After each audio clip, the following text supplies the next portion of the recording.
स्वागत है दोस्तों आपका स्कोला एकेडमी के ऑनलाइन प्लेटफॉर्म पे।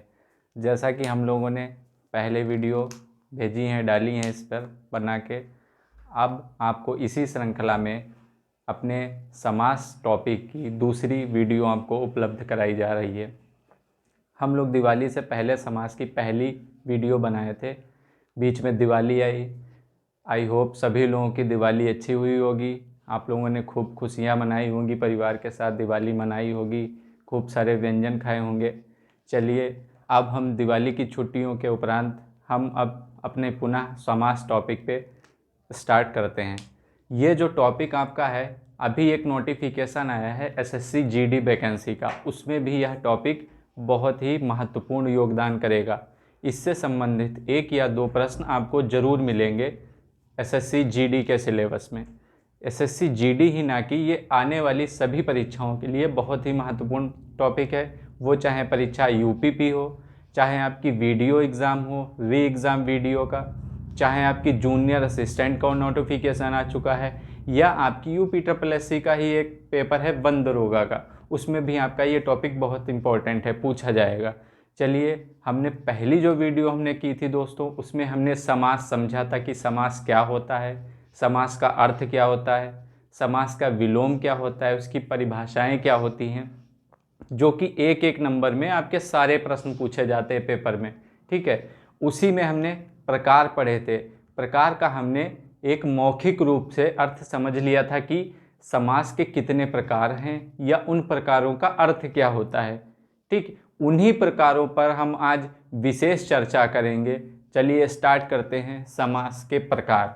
ठीक है, समास का जैसा कि पहले एक बार में हम लोग अर्थ देख लेते कि समास का मतलब क्या होता है। समास का मतलब हमने बताया था संक्षेपीकरण, मतलब पास में लाना। ठीक है, और इसी का उल्टा होता है दूर ले जाना। ठीक है, तो इन्हीं पास ले जाने पर जो जो नए शब्द बनेंगे वो किस किस प्रकार के समास होंगे या किस किस तरीके से पास लाए जाएंगे, उन्हीं पे आधारित इनके प्रकार होते हैं। ठीक है, तो समास के जो प्रकार हम बात करेंगे, इस पे भी प्रश्न बहुत पूछा जाते हैं पेपर में। जैसे कि एक प्रश्न पूछा जाता है कि समास के प्रकार बताइए प्रधानता के आधार पर। समास के प्रकार बताइए प्रधानता के आधार पर। ठीक है, तो प्रधानता के आधार पर समास के कितने भेद हैं? 4 भेद हैं। प्रधानता के आधार पर समास के कितने भेद?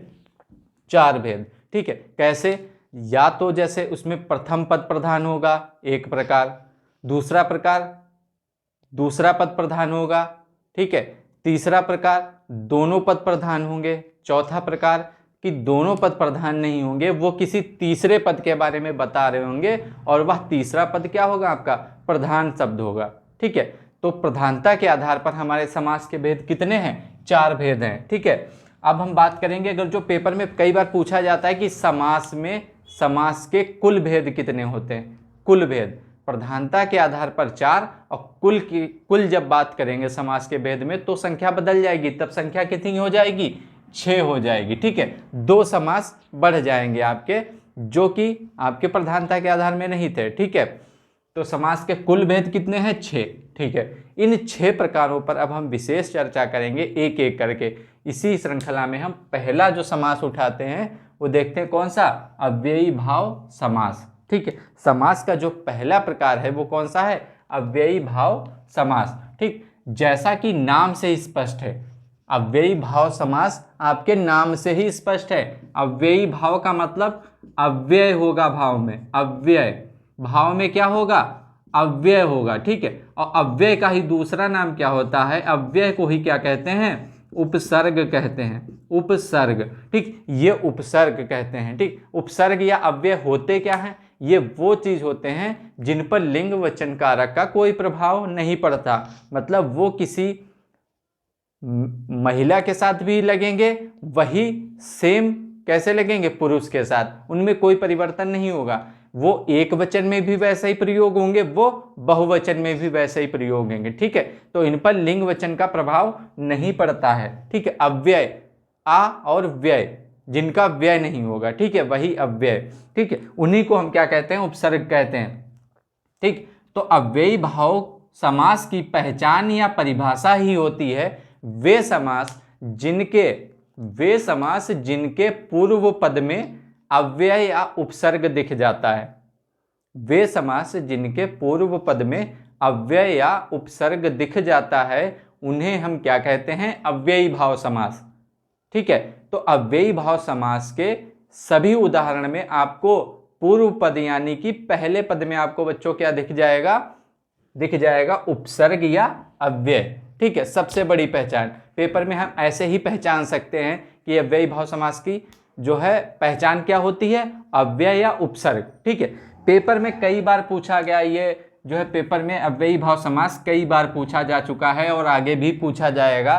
ठीक है, बहुत ही महत्वपूर्ण समास है, जैसे कि यथासंभव, यथासंभव, यथासंभव। अब यथासंभव में क्या है? यथा आपका क्या है? यथा आपका है उपसर्ग, यथा आपका क्या है? उपसर्ग। ठीक है, तो हमें पूर्व पद में क्या दिख गया? हमें उपसर्ग। अगर जो पूर्व पद में उपसर्ग या अव्यय दिख जाएगा तो हमने क्या बताया कौन सा समास होगा? अव्ययी भाव समास होगा। जैसा कि ये देखो अव्ययी भाव समास है। ठीक है, इसकी एक लाइन में परिभाषा लिख भी सकते हैं, वे समास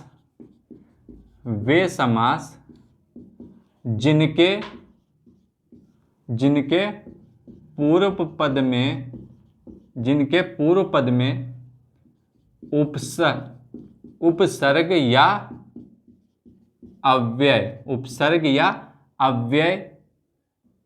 होता है उन्हें क्या कहते हैं? अव्ययी भाव समास कहते हैं।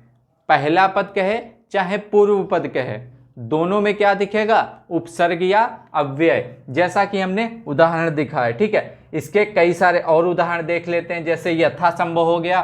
ठीक है, प्रत्येक देख लेते हैं, प्रत्येक, प्रति प्लस एक। ठीक है भाई, दोनों शब्द मिलेंगे तो क्या बनेगा? प्रत्येक। ठीक है, और प्रति क्या हमारा क्या होता है?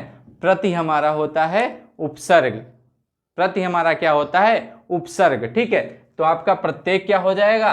अव्ययी भाव समास। ठीक है, ऐसे ही आपका होता है प्रतिदिन, प्रतिदिन, प्रतिदिन। ठीक है, इसको जब तोड़ेंगे तो क्या टूटेगा? प्रति प्लस दिन। ठीक है, प्रतिदिन, तो आपका प्रतिदिन भी किस में चला जाएगा?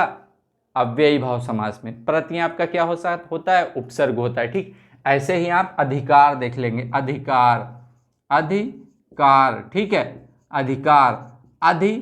ठीक है, अधि आपका क्या मिल जाएगा? उपसर्ग मिल जाएगा या अव्यय मिल जाएगा, इसीलिए ये क्या हो जाएगा? अव्ययी भाव समास हो जाएगा। ठीक है, जैसे आपका हो जाएगा दुकाल, दुकाल।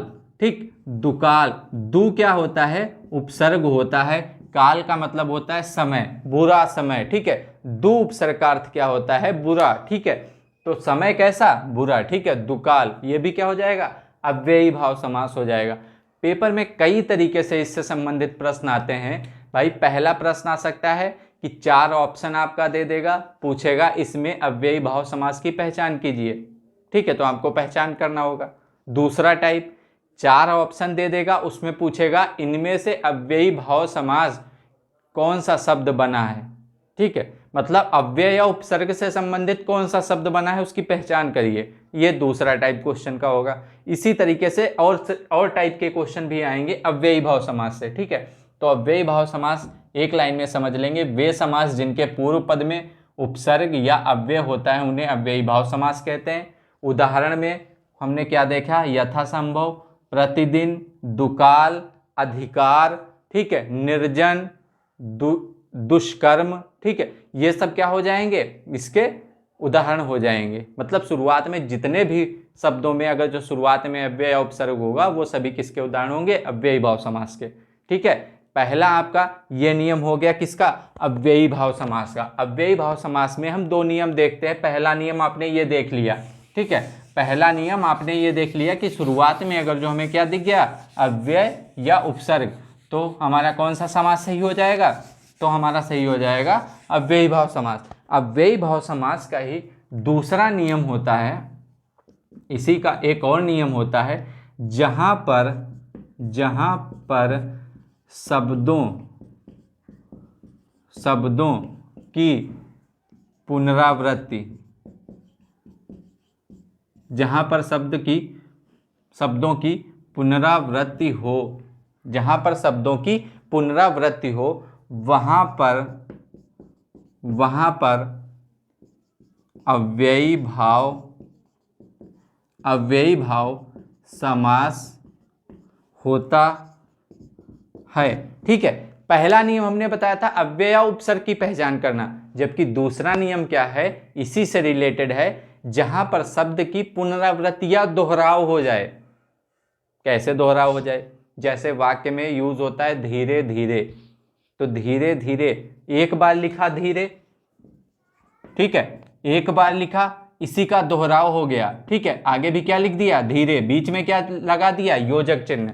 ठीक है, तो ये किसका उदाहरण हो गया? अव्ययी भाव समास का। अब ये तो अव्यय उपसर्ग से हटके है, लेकिन ये दूसरा नियम है, इस पे भी बहुत से प्रश्न पूछे जाते हैं जो कि हमें याद नहीं रहता, या कई किताबों में ये प्रश्न आपको नियम नहीं मिलेगा देखने को। ठीक है, तो दूसरा नियम अव्ययी भाव समास का क्या है? जहां पर शब्द का दोहराव या पुनरावृत्ति हो जाए वहां पर भी कौन सा समास? अव्ययी भाव समास। जैसे धीरे धीरे, ठीक है, धीरे धीरे, ठीक, जैसे दिनों दिन, रातों रात, दिनों दिन, रातों रात। भाई दिन और दिन दो बार हो गया, तो किस में चला गया? अव्ययी भाव समास में। रातों रात चोरी हो गई, या रातों रात पुलिस ने चोर को पकड़ा। ठीक है, तो ये सब किसके उदाहरण हो जाएंगे? अव्ययी भाव समास के। ठीक है, आपका दूसरा नियम भी अव्ययी भाव समास का हो गया। ठीक, इसी से संबंधित हम अव्ययी भाव समास के सारे उदाहरण कर लेंगे। ठीक है, आपका कंप्लीट हो जाएगा अव्ययी भाव समास, प्रश्न आपके सभी हो जाएंगे पेपर में। ठीक है, अब हम देखते हैं समास का दूसरा प्रकार, जो कि कौन सा समास है? तत्पुरुष समास। तत्पुरुष समास हमने लिख रखा है, तत्पुरुष समास। ठीक है, तत्पुरुष समास की पहचान क्या होती है, कोई परिभाषा क्या होती है? तत्पुरुष समास की परिभाषा पहले हम लिख देते हैं बोर्ड पे। ठीक है, वे समास जिनका विग्रह करने पर कारक चिन्हों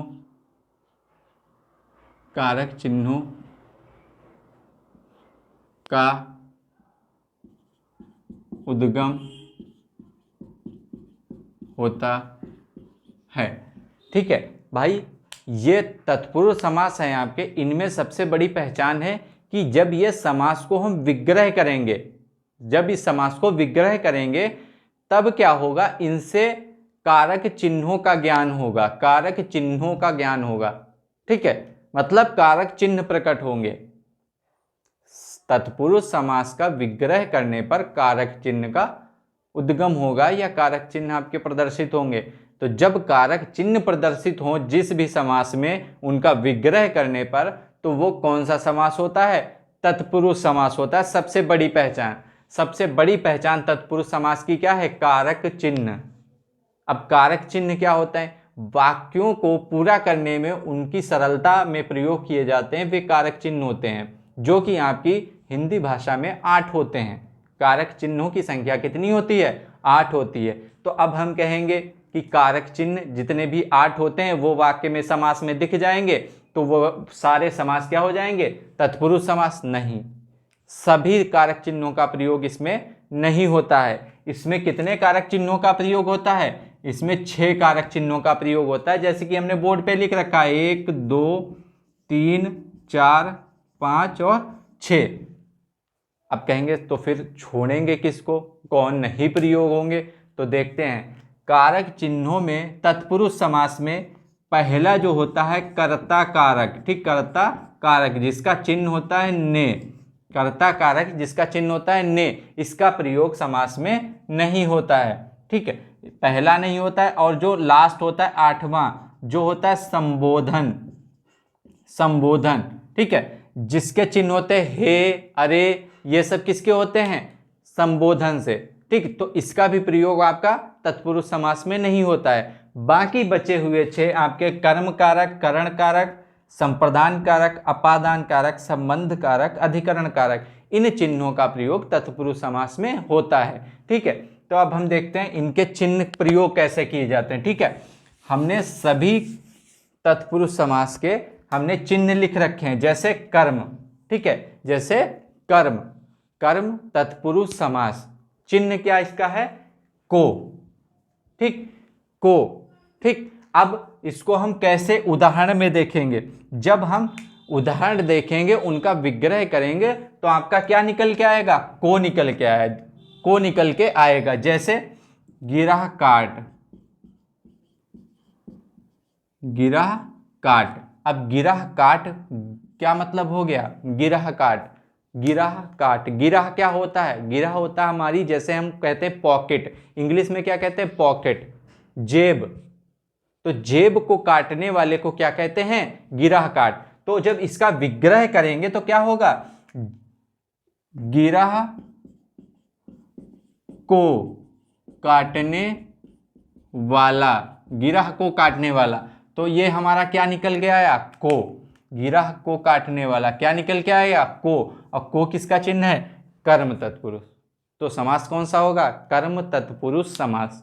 ठीक है, ऐसे ही चिड़ी मार, चिड़ी मार, चिड़ी मार का मतलब चिड़िया को मारने वाला, को निकल रहा है, तो कौन सा तत्पुरुष समास, कर्म तत्पुरुष समास। ठीक है, इसी तरीके से हम देखेंगे करण तत्पुरुष। करण तत्पुरुष में क्या है चिन्ह, से।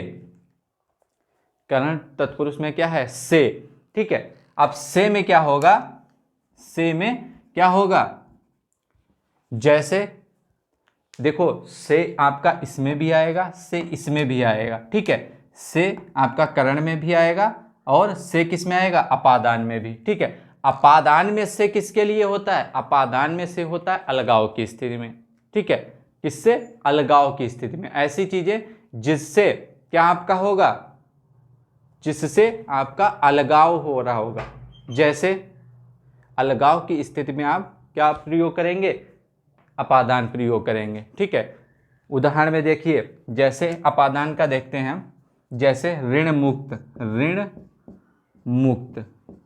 ठीक है, ऋण मुक्त, ऋण मुक्त का मतलब क्या होगा, ऋण से मुक्त हो गया, ऋण से मुक्त। पहले ऋणी था, पहले ऋणी था, अब क्या हो गया, ऋण से मुक्त, ऋण से मुक्त। पहले ऋण था, ऋणी था, अब उसने ऋण चुका दिया, अब ऋण मुक्त हो गया। ठीक, अलगाव हो गया।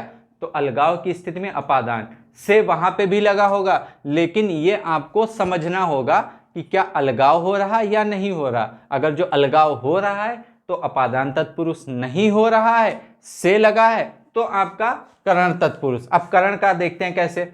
देखिए, जैसे हमने ऋण मुक्त लिखा है, ठीक है, अगर जो लिख दें रोगग्रस्त, रोगग्रस्त। ठीक है, रोगग्रस्त। अब रोग से ग्रसित, ऐसा व्यक्ति जिसको रोग हो रखा है, रोग से ग्रसित, से लगा है, कोई अलगाव नहीं है, तो कौन सा समास, करण तत्पुरुष समास। ठीक है, तो रोगग्रस्त में कौन सा समास, करण तत्पुरुष समास। ठीक, अगर जो यही रोग मुक्त कर देते तब कौन सा समास, तब आ जाता है आपका अपादान तत्पुरुष। कैसे, क्योंकि रोग से वो मुक्त हो चुका है।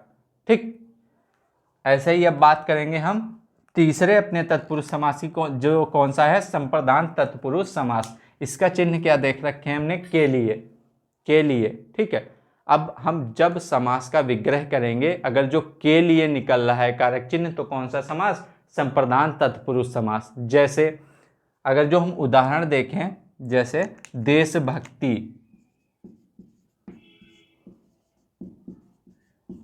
देशभक्ति, देशभक्ति, तो देश के लिए भक्ति, देशभक्ति का मतलब देश के लिए भक्ति। ठीक है, देश के लिए भक्ति। ठीक है, तो हमें क्या चिन्ह मिल रहा देखने को, के लिए, के लिए। अगर जो के लिए देखने को मिल रहा है तो कौन सा समास, संप्रदान तत्पुरुष समास। ठीक है, देश के लिए भक्ति। ऐसे ही अगर जो हम लिख लें राज्यसभा, राज्यसभा, तो आपका क्या हो जाएगा, राज्यसभा में बहुत कंफ्यूजन होता है, राज्यसभा। अब राज्यसभा को आप दो तरीके से तोड़ देते हैं, राजा की सभा, राजा की सभा। एक हो जाता है राजा के लिए, राजा के लिए सभा।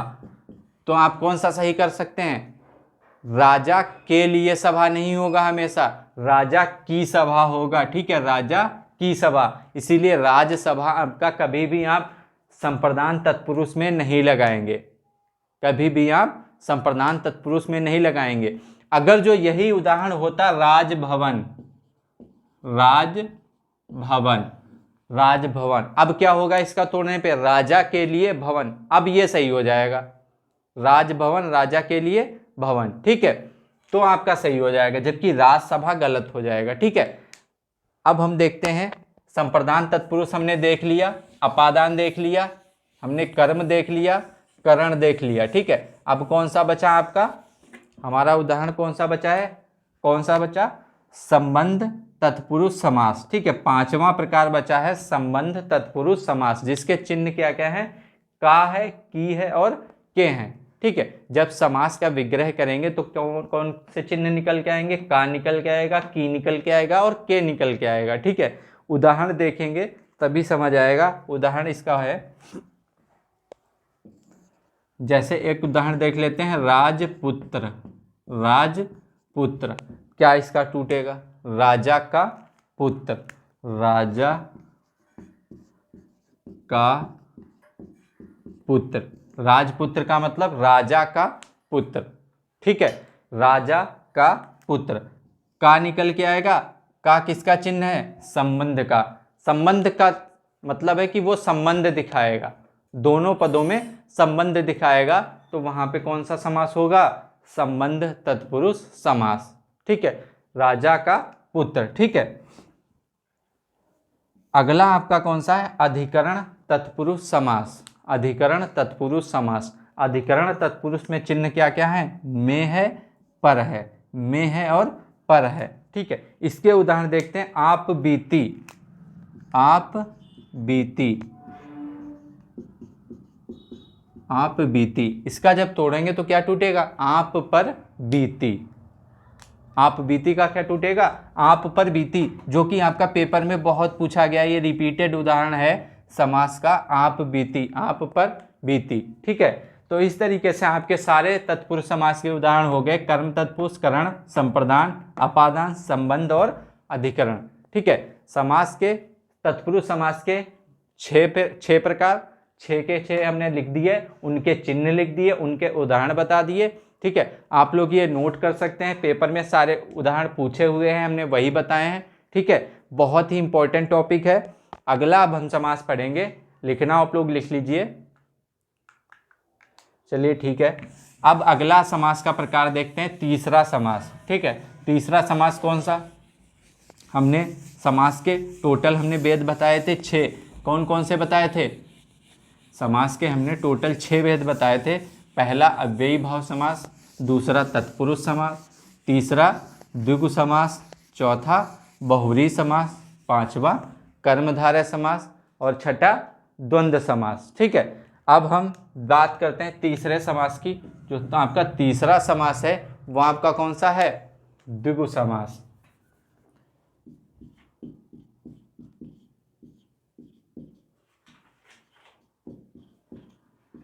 द्विगु समास, ठीक है। द्विगु समास, द्विगु समास क्या है, द्विगु समास किसका भी प्रकार है, तत्पुरुष समास का ही अंतर्गत आता है। क्यों आता है, क्योंकि हमने जब प्रधानता के आधार पर समास के प्रकार बताए थे, उसमें हमने क्या बताया था कि तत्पुरुष समास जो है उसमें क्या होता है, उत्तर पद प्रधान होता है, उत्तर पद प्रधान होता है, जबकि पूर्व पद उसके निर्भर होता है, ठीक। इसमें भी क्या होगा, उत्तर पद प्रधान होगा, ठीक है, उत्तर पद प्रधान। और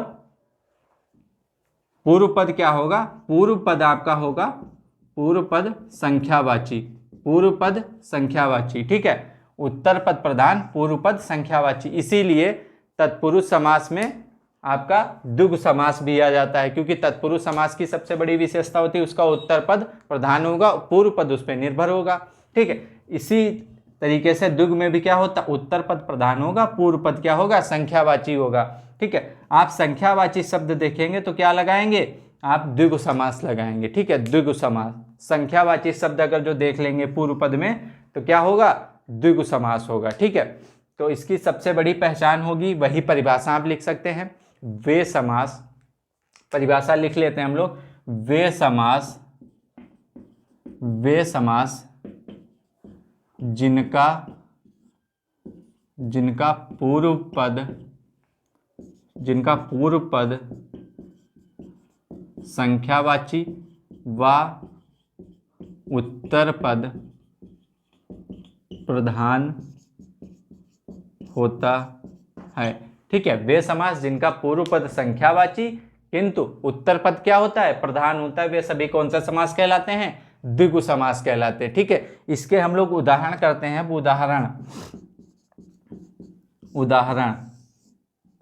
उदाहरण इसके क्या क्या हो जाएंगे, उदाहरण आपके हो जाएंगे जैसे तिराहा, कोई कह दे तिराहा, तिराहा का मतलब क्या हो गया, तीन राह। ठीक है, तीन राह, जहां से तीन राह जा रही होंगी वहां पे क्या है, तिराहा है। ठीक है, ऐसे त्रिफला, त्रिफला का मतलब तीन फल,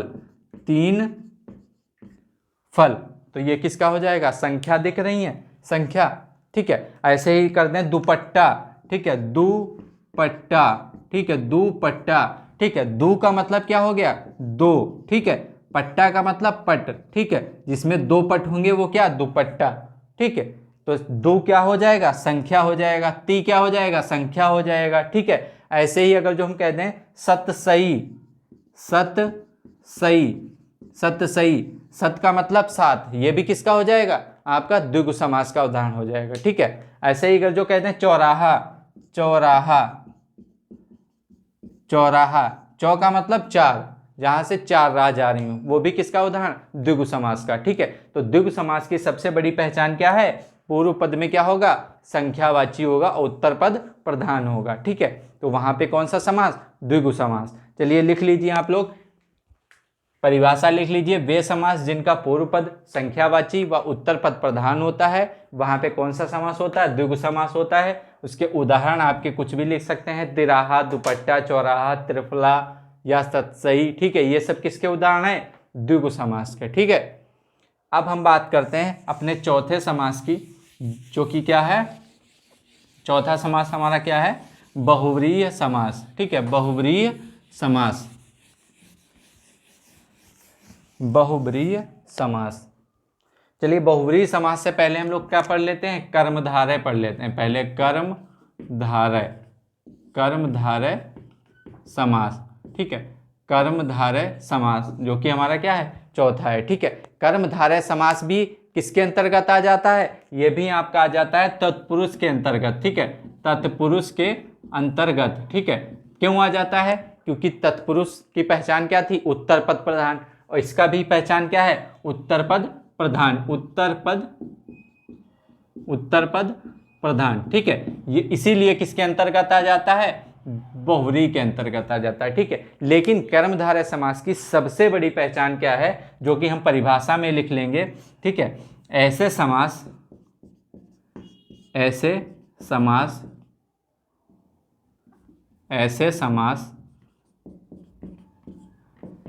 जिनमें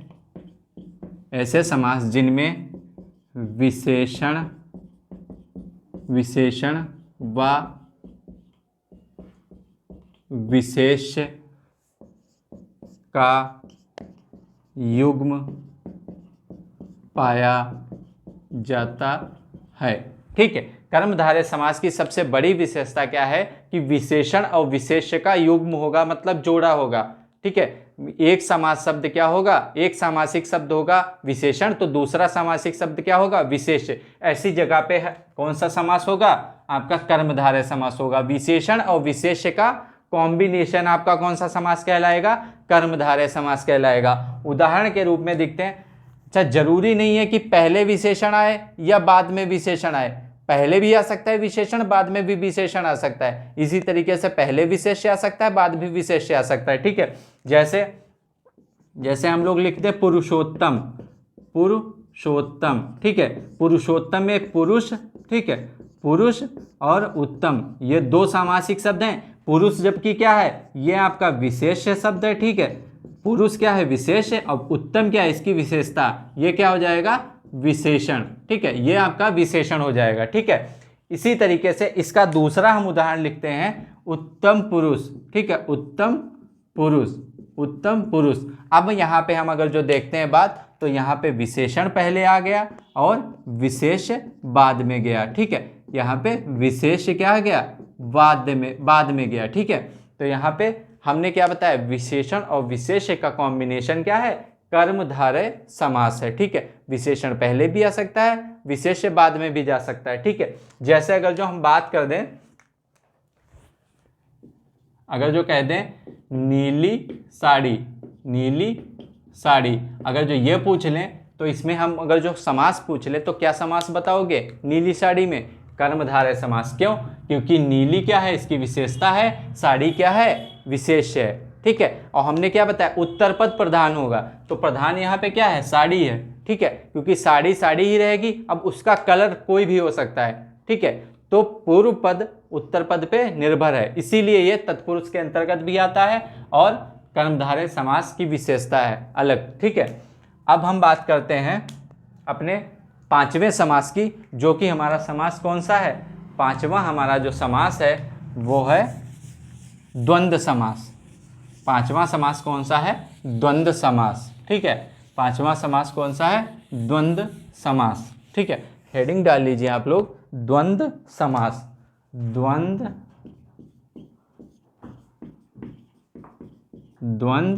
समास।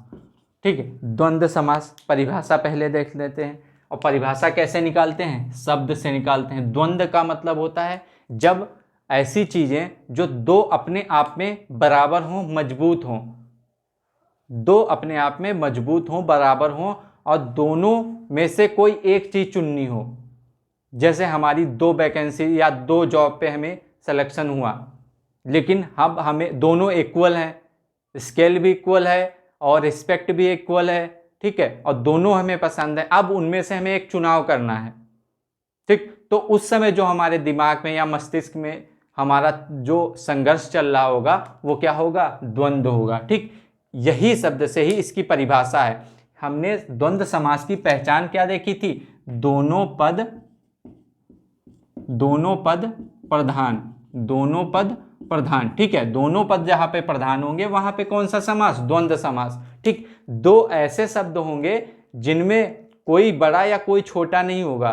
ठीक है, तो वहां पे कौन सा समास होगा, द्वंद्व समास होगा। परिभाषा लिखना और लिख लीजिए, वे समास जिनके दोनों पद प्रधान होते हैं वे द्वंद्व समास कहलाते हैं। वे समास जिनके दोनों पद प्रधान होते हैं वे द्वंद्व समास कहलाते हैं। ठीक है, वे समास जिनके दोनों पद प्रधान होते हैं द्वंद्व समास कहलाते हैं। ठीक है, ये आपका द्वंद्व समास की परिभाषा हो जाएगी। ठीक है, अब हम देखते हैं उदाहरण,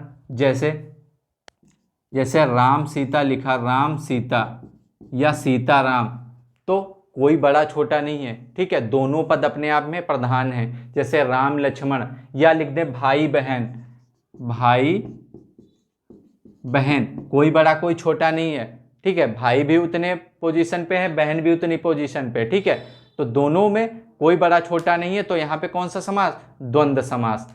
या जैसे लिख दे दिन रात, दिन रात, दिन रात, कौन सा समास, द्वंद्व समास। भाई दिन भी उतना ही है, रात भी उतनी है, तो कौन सा समास, द्वंद्व समास। ठीक है, तो आप समझ ही गए होंगे। जैसे माता पिता, माता पिता, ठीक है, इसमें भी क्या हो जाएगा, द्वंद्व समास। मतलब यहाँ पे युग्म मिलेगा। ठीक है, युग्म मिलेगा या तो जोड़ा मिलेगा, दो शब्द होंगे, दोनों पद प्रधान होंगे। ठीक है, और कुछ ऐसे ही हो जाएंगे, सुख दुख दे दिया, सुख दुख, ठीक है, सुख दुख, तो यहाँ पे कौन सा समास, द्वंद्व समास।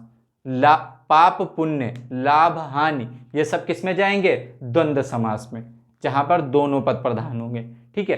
तो परिभाषा हमने देख ली, वे समास जिनके दोनों पद प्रधान होते हैं द्वंद्व समास कहलाते हैं। उदाहरण दिन रात, राम सीता, माता पिता, सुख दुख, ये सब कौन से हैं, ये सारे हैं द्वंद्व समास के, ठीक है। अब हम बात करते हैं अपने पांचवें समास की, छठे की। पांचवा आपका ये हो गया हमारा छठा समास है, जो कि लास्ट समास है। कौन सा छठा समास हमारा, कौन सा, बहुब्रीहि समास, ठीक है। बहुब्रीहि समास पेपर में पूछा जाने वाला, कई सारे पेपर में पूछे जाते हैं, उदाहरण इसके कई सारे पूछे जाते हैं, ठीक है। बहुब्रीहि समास, बहुब्रीहि समास, बहुब्रीहि समास, परिभाषा, पहचान सब इसकी बता चुके हैं। फिर से देखते हैं, एक बार लिख ही लेते हैं सीधे। वे समास जिनके दोनों पद प्रधान न होकर किसी तीसरे पद की प्रधानता बताते हैं, ठीक है। तो बहुब्रीहि समास की परिभाषा क्या है, वे समास जिनके दोनों पद प्रधान नहीं होंगे लेकिन वो किसी तीसरे पद की प्रधानता बता रहे होंगे। तीसरा पद कैसा, वो आपका ब्रह्मांड में विशेष होगा।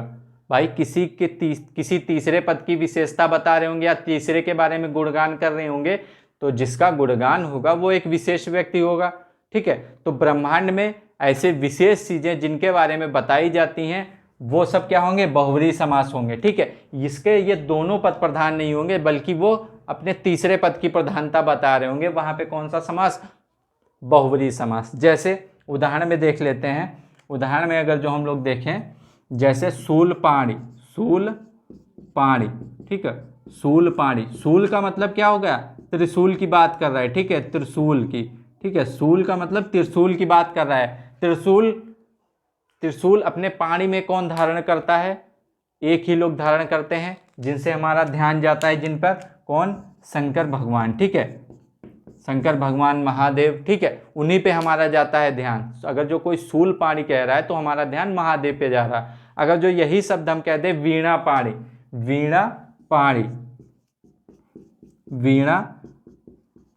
ठीक है, वीणापाणि। अब वीणा को अपने पाणी में कौन धारण करता था या वीणा कौन बजाता था, हमारा ध्यान एक ही पे जाता है, माँ सरस्वती पर, ठीक है, माँ सरस्वती पर, ठीक है, उन्हीं पे ध्यान जाता है। जबकि वीणा कई लोग बजाते हैं या बजाते थे, हमारा ध्यान उन पे नहीं जाता। हमने क्या बताया, ब्रह्मांड में वो एक विशेष चीज होंगे या विशेष व्यक्तित्व रखते होंगे, ठीक है। ऐसे ही अगर जो हम बात करें, एक और उदाहरण दशानन, ठीक है, दशानन, ठीक है। अब दशानन क्या टूटेगा, 10 प्लस आनन, ठीक है, 10 प्लस आनन, 10 अपने आप में एक संख्या है, ठीक है, आनन का मतलब होता है सिर, ठीक है, आनन का मतलब होता है सिर, तो 10 सिर रखने वाला अर्थात कौन, रावण, ठीक है, रावण, ठीक है।